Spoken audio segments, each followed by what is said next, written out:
Welcome to Top Advisor Marketing, where you will learn how to become a prolific online influencer, attract more ideal clients, and grow your practice. Brought to you by Top Advisor Podcasting, a done-for-you podcasting solution built just for trusted advisors. And now, your co-hosts of Top Advisor Marketing, Kirk Lowe and Matt Halloran.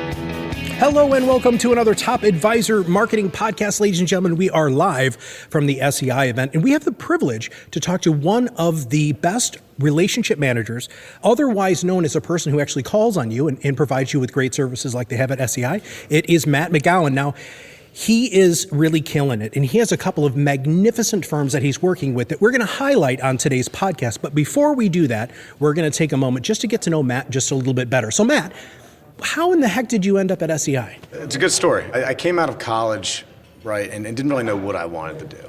The one thing that I knew was I wanted to get into something that worked with business owners. And I'm from Delaware, born and raised in Dover, Delaware, small town. We've got a racetrack and a casino, right? So I knew I probably wasn't going to work in Dover. Right, but I didn't go too far. I went to Wilmington, Delaware, and started working for a healthcare consulting company. Okay. And what they focused on was small to medium-sized healthcare companies, primarily doctors' offices. How do we make them more efficient? And kind of the core competency that we came to build was, all right, if you're doing accounts receivable, if you're doing business management, those are all things that are necessary for doctors to run their business, but aren't something that they're actually adding value to their clients by being really good at. I worked for this company for a couple of years out of college, learned that I loved working with businesses, but maybe wasn't in the industry that I wanted to stay in. Sure. On the flip side, I also, at that time, really wanted to go to Europe. So I decided, okay, I know I want to get my MBA eventually. I know that that's going to take a couple of years. I want to change industries. Maybe this is a really good time for me to go spend a little bit of time in Europe and figure out where I want to go from there. That 1 month trip turned into 6 months me selling magazine advertisements while living in Brussels. It was incredible. The one thing was eventually, when you travel constantly, you run out of money. And so I think, all right, maybe I should plan a little bit better. Let me go back and find something that allows me to tie in now more of a sales type role than what I was doing before, which was purely consultative, and tie some of that sales experience in, but start working with business owners again. Cue in SEI. Okay. I had a friend who worked at SEI. One of the great things about this company is it's so network focused. He was able to introduce me to people in a couple of different business units, and ultimately the advisor network, working with financial advisors, tied in really well with the things that I wanted to do, the type of people I wanted to work with, and then also more importantly, a solution that I believed in that tied in very well with what I was already doing with doctors before. So I've been at SEI now for 4 years. I've worked with advisors across the Midwest initially. My first territory was Nebraska, North Dakota, South Dakota, Wisconsin, and that was quite a large territory, but I was based in Philadelphia, right? So I'd fly out every now and then, primarily based in Philly. I had the chance about a year ago to move down to Dallas, Texas, where I am today, and start working with our firms in North Texas, Oklahoma, and I had some firms in Arkansas as well. And the great thing was we were growing so much in that area. My territory shrank since then, right? But the assets have gone up tremendously. And the whole reason for that is purely because we are entering a time where clients are more and more valuing either a financial advisor's advice. We're seeing that advisors are also coming to that same realization that when working in healthcare is what are the core competencies of your business, right? And if your core competency is meeting with clients, it's going to be helping them plan and achieve their goals, then outsourcing the rest is only going to allow you to focus and be better at your own core competencies. That's made it a beautiful time for me. I mean, I'm incredibly fortunate to be at a company that provides a good solution for advisors with those needs and those goals. And that's really what brought me up here today. All right. Now, I warned you I was going to ask you questions outside of it. But so what do you do with all this windshield time, man? I mean, you're in the car a lot. Are you a sports radio guy? Do you listen to podcasts, books on tape, radio? You just singing? What do you do? You know, it varies, right? And it actually has changed over time. I used to, when I was living in Philadelphia, right? Our headquarters, about a 14-mile bike ride to the office. And I backed up to a trail, and the trail goes right to the office, right? So I got really into audiobooks at that time, primarily biographies. Love a good biography. I think it was the Elon Musk book was the one that got me hooked first, right? So I started with audiobooks. When I first got into the role, I just crushing audiobooks. The Tiger Woods book came out right about the time that I started, and it was awesome. If anyone likes golf, and especially relevant now with the Masters, I would say pick up that book. It's an incredible story. It gives you such an insight into one of the greatest athletes of all time. But that's what I love about biographies, because, and I could probably pick this up from you, is you're interested in people, right? So you want to learn about other people, what makes them, what shapes them, and leads them to where they are today. And I think that's the whole crux of our business. Sure. Right? Yeah. So I spent a lot of time listening to audiobooks. Then I started spending a lot of time just talking to people. So crazy enough, right? I am in Central Time Zone. So that means I wake up really early for drives sometimes. And like I said, I lived in Europe for a period. I'll call a lot of my friends in Europe that I didn't get to speak to as much when I worked in the office because of the strict schedule. So I'll do my morning drives. I'm talking to my friends overseas. And then in the afternoons, if I'm driving late, I'm talking to my cousins in San Diego, right? It's nice. It's pretty great. And my last name is McGowan. We're Irish. We have a lot of us. I'm sure. Right? So it does give a pretty broad base of people to talk to. Sure. So that's how I've been spending a lot of my time now, is I'm on the phone or I'm talking to clients. And in our industry, our clients like to talk a lot. So. They do, and they definitely like to be called with a person who comes with really great ideas. And that's what we're going to focus on in the second part of the podcast, which is I want you to talk to us about like your firm that's killing it, and why are they killing it? Yeah, absolutely. So I have two firms that I would like to talk about. Okay. And the reason is because you can look at the way you structure your business has to be driven by who you are as a person. Absolutely. And there are a lot of different types of people, and you look at across all of our advisor base, we have a tremendous variance in the type of people and even the type of firms that are out there and that work with us. But I would say the single driving factor always is the desire to spend time with clients. The first firm I'll talk about it's a multi-advisor firm, but what they've done, which is incredibly unique, and I think it's incredibly valuable, is they've created their business to be one singular firm in an ensemble style shop. Okay. Now, do you know what I mean when I say I would ensemble love style? for you to explain ensemble, because I don't think that people truly understand what that word means. So, and this is going to be my interpretation of that. Sure. What that means is when you become a client of that firm, you will have several different advisors with maybe slightly different styles, slightly different skill sets, but they work as a team. So you're hiring, maybe you probably will have a key relationship with one advisor because on the personality level, maybe that's who you referred to, maybe that was your friend, your family member, but ultimately you're working with everyone in that firm. And the reason that it's been incredibly successful for that firm is twofold, right? Okay. First is you're able to have certain experts, right? You could have a CPA or an ex-CPA who can actually talk to the client on some very specific tax issues or tax solutions that they can come up with. But then you might also have a planning specialist, or you might have someone who's going to be more focused on estates. And the beauty that they've created there is every meeting now, you are going to have more than one person that you're meeting with. Now, on a business level, the reason this is brilliant too is it allows you to fade in and out. Yes. If someone's on vacation, there's no gap in client experience. And we've been talking about customer experience quite a bit today. Yeah. That is huge, right? It isn't necessarily tied to one person, but also from a generational standpoint. You look at our business, the average advisor is, 50-something years old? 50-something, yeah. Right? That could lead to clients saying, all right, what point are you going to retire? Yep. We're at the tail end of a bull market, and anyone in this industry will tell you our incomes has risen quite a bit, and because of that, maybe retirement ages for yourself could have gone up. Yes. Right? Or maybe as an advisor, you might want to spend a little bit less time in the office, but still want to provide high level of service. So this just allows that to become a multi-generational transfer.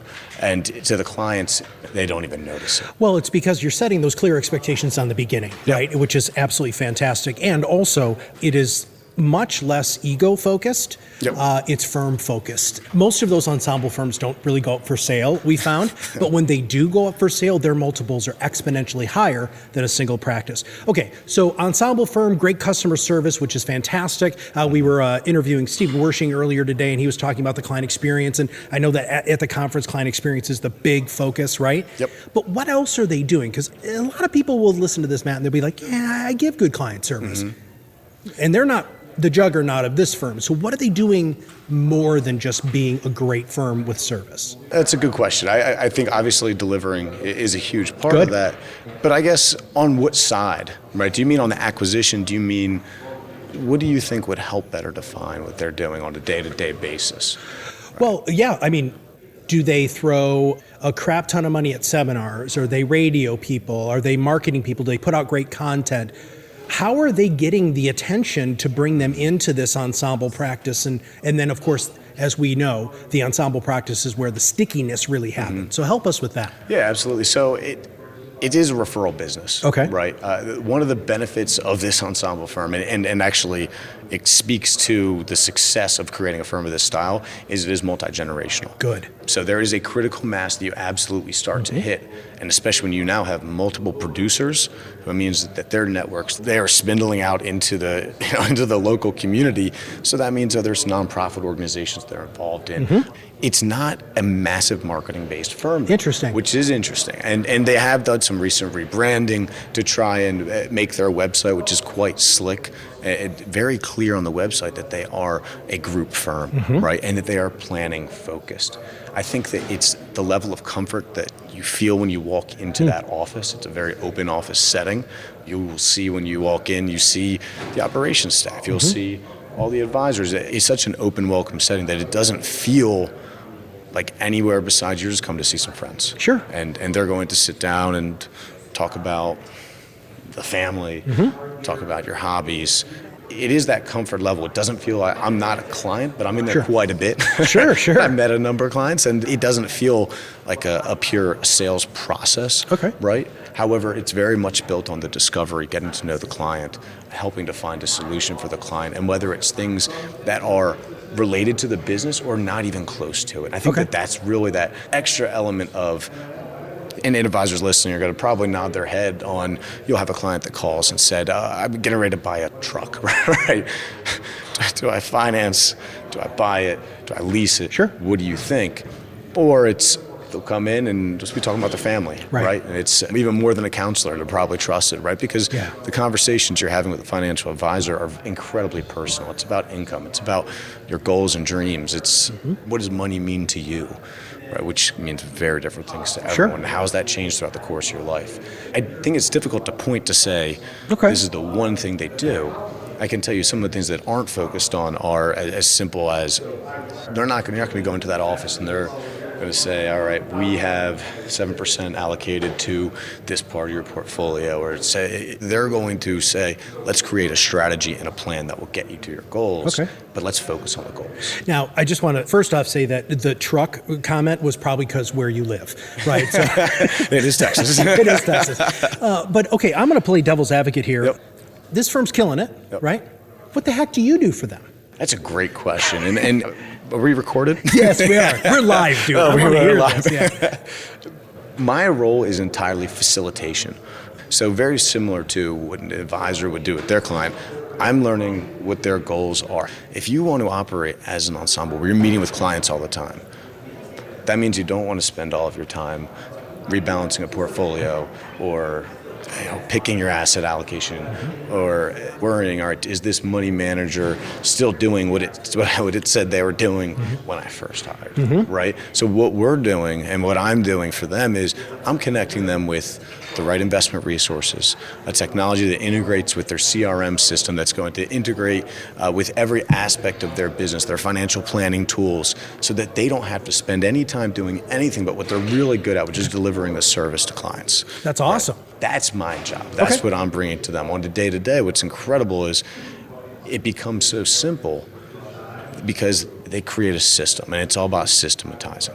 So what we're providing and what my company is providing for them is a system that they can operate the business off of that fits well with what they are doing.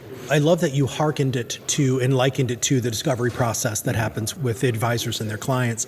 Because I think a lot of people who are in your job, right, they are not always the greatest listeners.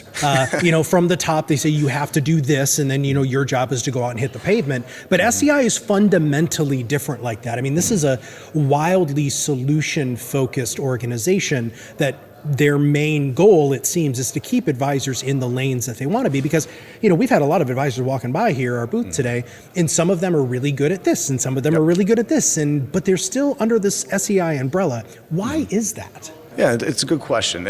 Because if you look at our advisors, right, there are a lot of differences at the surface, but the general overall theme is they want to run a business that the different pieces of their puzzle are integrated. Sure. There's tons of different CRM systems, financial planning tools that can be different based upon your business. We have a platform, a solution that talks to all of those. We also have multiple ways that an advisor can work with us, and that's why the discovery process is so important. Sure. You can go from fully outsourcing the investment solution to SEI or customizing it on your own. And my whole job is, all right, let's figure out what fits with your business and what can you replicate and do over and over easily without spending a ton of time. Okay. Whether it is customizing everything. All right, you're going to customize everything. Awesome, right? But let's make it so once you do, it can be very easy to build the model and that sort of, and roll with every client meeting, so you have a consistency across your book. Your client experience is consistent, but also still personal. And that's something that we seek to provide for our advisors as well. And you'll see it, very different types of advisors work with us. Yeah.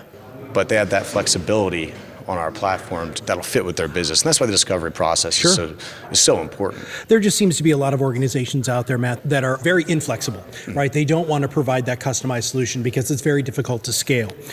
So let's talk about the other firms. So you said you were going to talk about two firms. Yep. So let's talk about the second firm that you help and what is making them so successful. And then again, tell us what you do for them. Yeah, absolutely. So this firm, I'm specifically actually choosing this advisor because it's different, right? It is a single advisor shop. And I actually personally really like this model, right? Because it is truly a simplistic model. It is an advisor who focuses on working with, let's call it the mass affluent, so to speak. And what they do is they keep it very lean, right? And so the reason the lean is important is if you want to work with people that you really like, and with this advisor, it's once again planning focused, and I think that's you'll see as a trend across all the advisors that we work with, regardless of maybe some of their differences. They're typically going to be pretty planning focused. Okay. What they do is they just have the key advisor, one operations person, and a marketing person. Oh my gosh. And very simple business, right?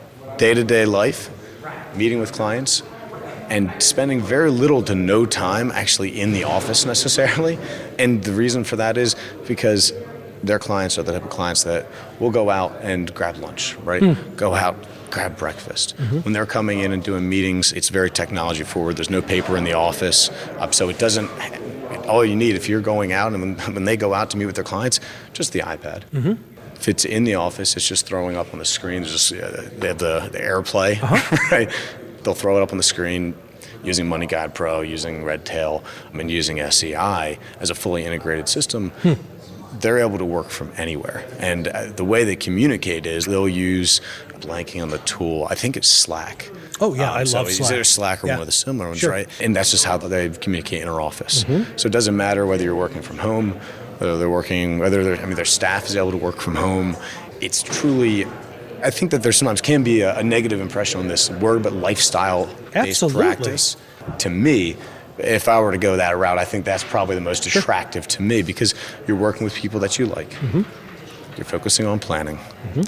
And you're allowing all of your different technologies, and now multiple technologies because it's absolutely no paper. Right. And allowing that to where the client experience doesn't lag, and if anything, it's actually built. There's so much about what you just said there that I absolutely love. And I think that, first off, lifestyle practice, the world is changing, right? Wearing that badge of honor of working 90 hours a week, screw that, man. I'm not doing that. But the other thing, too, is I have so many advisors who, when I used to coach, I used to hear this all the time. They're like, Matt, how do I get it down to an iPad? Right? In a screen share or a multiple pads or something like that. And a lot of times, Matt, it was hard because of the lack of integration. But that's one of the cool things about what you guys offer is this massive amount of integration to make it so advisors can do that with no problem. Yep, absolutely. And that, I think, is going to be the singular most, I talk about why advisors work with us, which is to be able to focus on their core competencies, right? If I were to say how they do that best, that means through you integrating all their technologies, right? Those are the key things that I think are important to focus on. And if I were to rattle off the rest of my firms, right, where it's multi-advisor shop, where every advisor works singularly with their client, the operations side on those. I have another firm in Oklahoma that does this incredibly well. Is the operations staff, though, everything's integrated, everyone's communicating. We're using workflows to make sure that everything's done consistent across clients, despite the fact that every client works with every advisor differently. The core way of how we're working with them and how the advisor is executing things best, it's no matter who you're working with, right? It's making sure that you can have all of your technology pieces talk, because technology is only moving forward and only progressing. And because technology progresses at such a quick rate, you'll want something that connects with multiple different types of technology, because you will probably substitute out your different technologies you work with as time goes by. So if you're going to build a chassis for your business, you want to make sure that it's one that can fit different tools, different technologies. But then more importantly, one of the things that we do well is we build workflows that work with those technologies. So how do you're not going to spend the time building a workflow if you're, once again, your core competencies, meeting with clients, doing financial planning, spending time with the clients, getting to know them, doing ongoing discovery process. Well, you need to be doing all that. And it's not saying, all right, let's stop for 3 months and build workflows. That's right. Let's do analysis on every best technology out there. It's the reason I have a job, Matt, is purely because I can help, and those in my role, we listen, we learn what the advisors are using. I have hundreds of examples of advisors that we work with or that I've worked with that have implemented semi-different ways, but all for the same goal, right? Which is becoming a more efficient practice, more efficient business. It works for you two ways. One, you're spending more time with your client or with your family, but then the other side, from the most boring side, is a compliance standpoint. Absolutely. You're actually now better able to track your conversations with clients, what your distribution looks like, right? When your operations team interacts with clients, you're able to better create workflows that create a consistent experience across your entire book of business. And that, at a business level, is incredibly important. And like what you brought up earlier, if you do go to sell your business and you have systems and operations in place, you can better quantify the cost of your business, right? You can get a better multiple for your business, and working with a partner or solution that allows you to do that. I mean, how do you put a price tag on it? Well, luckily, we do know how to put a price tag on it. But What do you got? that's a totally different story. All right, so as we wrap up today's podcast, I just want to ask you a little bit about yourself, if you don't mind. When you're not windshield timing and calling your friends and having all that, what do you do for fun, man? I do anything that involves other people. Oh, okay. I'm in a soccer league. I do sand volleyball every Tuesday, right? A Sandbar Cantina in Dallas. Go if you're ever there. It is heaven on earth. And on weekends, right, I've done a couple of triathlons, so I've liked to do that. It's been a little while, actually. Think about it now, I don't think I've hopped on my bike yet this year. So can I still say that's something I do? Yes, absolutely, absolutely. Well, I've done, and a lot of it, though, is visiting friends and families, getting to travel. All right, so you brought up the Elon Musk book and the Tiger Woods book. What is the one go-to thing that you have? Like, do you have a book or a saying or something like that you're like, this is my go-to? I guess I'd turn that back on you and say, who am I talking to, right? Well, that's interesting, because I actually don't know if anybody's ever asked me that. I would probably say friends and family. Yeah, so I guess it depends on who I'm talking to. And the reason I push back on that is because if I'm talking to my little cousin, right, I'm pointing them to maybe a TED Talk. And actually, they showed it today, the Simon Sinek one. Yeah, totally. I actually I've used that for years. Anytime I'm talking to a cousin who is getting ready to go into the workforce, right, or a friend who's trying to get ready for an interview, right, or something like that, that is probably one of my go-to TED Talk right, that I'll point to, because that's very short, very simple. It's a lot less homework based. But if I'm looking at maybe a book or something that I would share, it's almost what I've most recently read. Okay, great. Because it is top of mind. Yeah. Right? And that's it, right? It's all right. What was I most recently reading? And that's probably what I'm going to talk about. I'm reading a book right now called The Open Veins of Latin America because I went to Belize earlier this year. And I was like looking at the Mayans and I'm like, man, I don't know much. Right? There's really a lot that I don't know. So I'm reading that right now, or listening to it on Audible. That's how I operate, though. But a lot of times it's really if I'm talking to someone from New York, I read this book called The Power Broker about Robert Moses, which is someone I'd never even heard of, and an unbelievable story, right, about one of the most powerful people in New York history you've never even heard about, and he was basically a city planner. But it's the biggest city in the world. So. That's a pretty important job, dude. Pretty important guy. Well, it's funny, Matt, that you say that because I have actually been asked that question on other podcasts, which is why I ask it on this one. And my answer is always the same. So I guess what is that? It's Not Easy Being Green by Jim Henson. Okay, I've not read that. If it's a little kid, right, it shows you the potential possibility of being creative and really truly being yourself. But if you're 80 years old, it reminds you, hey, you should probably try to be yourself. So anyway, I'm a big Kermit the Frog fan, but that's totally different. Okay, to wrap up today's podcast, if anybody wants to reach out and find out a little bit more about you or SEI, what is the best way for them to do that? So for me, the best way is either connect with me on LinkedIn. Right? My name is Matt McGowan. I'm based in Dallas and work for SEI. So when you do the search for Matt McGowan, there's a lot of us, but you can narrow it down through SEI. All right. If you were to reach out to SEI itself. I mean, SEIC.com, right? SEIA? Well, I mean, SEIC.com is our main site. Okay. We just rebranded. So did you really? Yeah, so we were SEIC.com/advisor network. Right?